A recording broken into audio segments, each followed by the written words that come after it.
சற்று முன் கிடைக்கப்பெற்ற மிக முக்கியமான செய்தி ஒன்று வெளியாகியுள்ளது.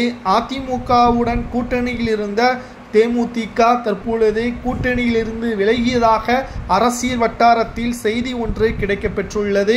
மேலும் பன்னீர்செல்வத்திற்கு முழுமையான ஆதரவையும் தேமுதிக கொடுத்துள்ளது.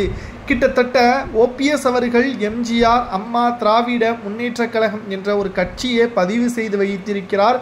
ஆனால் தற்காலிகமாக அதிமுகவை மீட்பு உரிமைக்குழு என்ற ஒன்றை நடத்தியும் வருகிறார். ஆனால் தற்பொழுது அதை முடித்துவிட்டு ஓபிஎஸ் அவர்கள் புதிய கட்சியை பதிவு செய்தார் அல்லவா, அதையே வளர்ச்சியடைய வைப்பதற்கான ஏற்பாடுகளை செய்து வருகிறார். அதற்கு காரணம் பாஜக ஓபிஎஸ்ஸிற்கு எதிராக செயல்படுவதும் இனி மக்கள் மீதும் தொண்டர்கள் மீதும் இருக்கக்கூடிய நம்பிக்கை மட்டும் போதும் என்று கூறி ஓபிஎஸ் அவர்கள் புதிய கட்சிக்கான ஏற்பாடுகளையும் செய்து வருகிறார். தற்பொழுது தேமுதிகவுடன் பேச்சுவார்த்தையும் நடத்தி வருகிறது.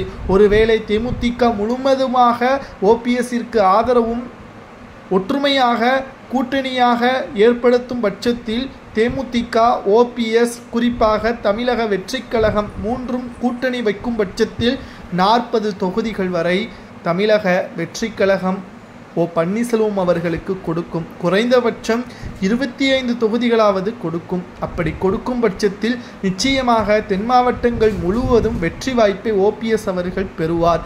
இதனால் ஓபிஎஸ் அவர்கள் கேம் சேஞ்சராக வருவதற்கும் வாய்ப்புகள் அதிக அளவில் இருக்கிறது. அடுத்து தேமுதிகவிற்கும் இதன் மூலம் நிச்சயமாக மாற்றம் உருவாகும்.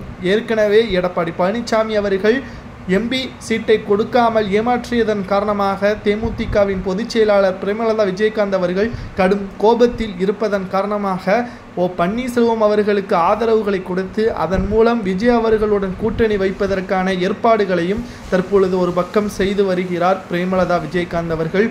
பன்னீர்செல்வம் அவர்களுக்கு இனி எப்பொழுதுமே நல்லதுதான் நடக்கும் என்று வைத்திலிங்கம், மனோஜ் பாண்டியன், பண்ருட்டி ராமச்சந்திரன் அவர்களும் தற்பொழுது தகவல்களை நம்மால் பார்க்க முடிகிறது. பொறுத்திருந்து பார்க்கலாம். 2026 சட்டசபை தேர்தல் இன்னும் 9 மாதங்கள் இருக்கிறது. டிசம்பர் மாதத்திற்கு பிறகு இந்த கூட்டணி உறுதியாக மக்கள் மத்தியில் அறிவிக்கும் பட்சத்தில் பன்னீர்செல்வம் அவர்கள் 25 தொகுதிகள் கொடுக்கப்பட்டால் எத்தனை தொகுதிகளில் வெற்றியடையும் என்பதை உங்களது கருத்துக்களை மறக்காம கமெண்ட் வாயிலாக கூறுங்கள்.